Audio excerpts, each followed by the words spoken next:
You ask Tiger to solve. This deals with linear equations with one unknown. The final result is x equals 21/2. Let's solve it step by step. Simplify the expression. Simplify the arithmetic. Group all x terms on the left side of the equation. Subtract 6x from both sides.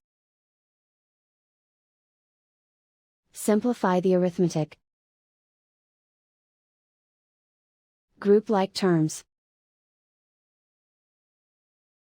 Simplify the arithmetic. Isolate the x. Divide both sides by 4.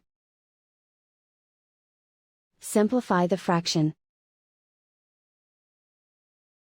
Find the greatest common factor of the numerator and denominator. Factor out and cancel the greatest common factor. And so the final result is x equals 21/2.